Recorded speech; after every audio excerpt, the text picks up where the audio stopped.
Young Thug walked out of the longest criminal trial in Georgia history with one mission: stay free.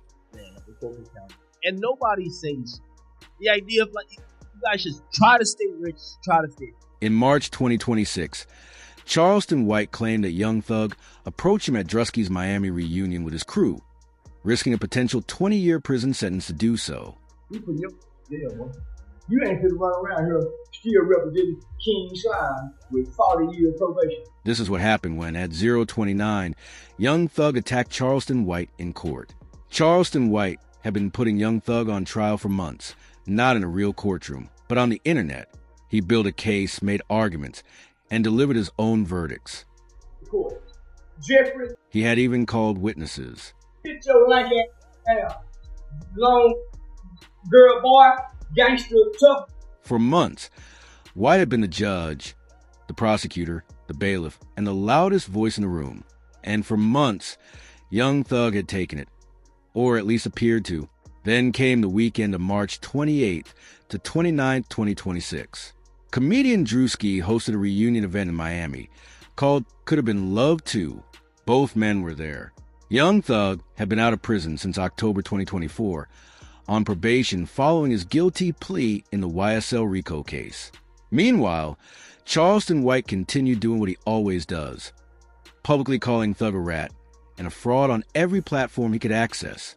At some point that weekend, Young Thug and a group of his associates approached Charleston White at the event. According to White, he was alone when they came. Ain't ready for that, mate. Baby, hold on. White went straight to the camera afterward and broke down what was said. You on probation, right? You just approached me, threatening me. The words were, "We step on." That phrase, "we step on," is what White focused on, not just as a threat, but as evidence. Because Thug didn't say I, he said we. Okay, you didn't say I, you made it plural. You said we. So that's in coercion, meaning gang. You on probation. Young Thug's probation conditions include a strict ban on associating with criminal street gang members.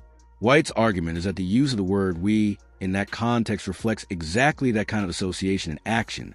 But the gang-related language was only the first issue. Then came the gun.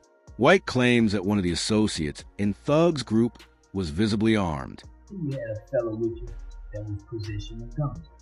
You are not supposed to be around with people that have guns. He described that associate. Witness, along with other witnesses, saw your friend with a short body, with a fat, pudgy stomach, and hanging above over his waistline like a kangaroo pouch.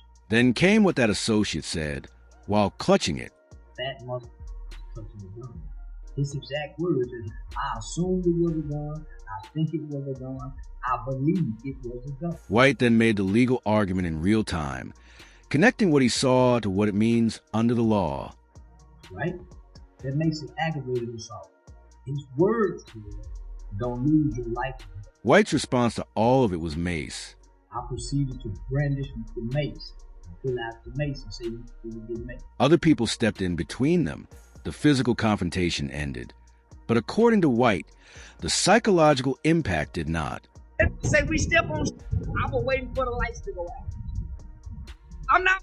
He wasn't done unpacking what that moment felt like.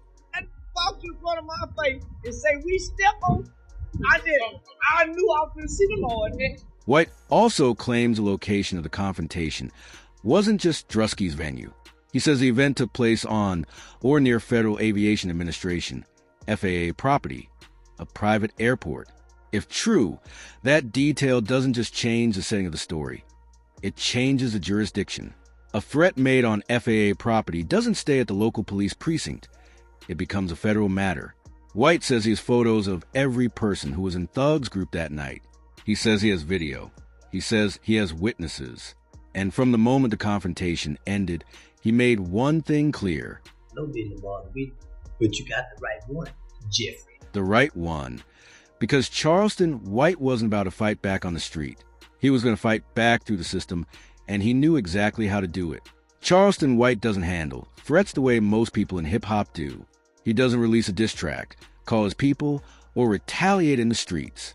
Instead, he calls his attorney, documents everything with the precision of someone who understands the legal system from the inside, and goes straight to the one institution everyone in Thug's world fears most: law enforcement. Before the weekend was even over, White was already outlining his next move, and it wasn't a threat. It was a step-by-step breakdown of exactly how he planned to dismantle Young Thug's freedom.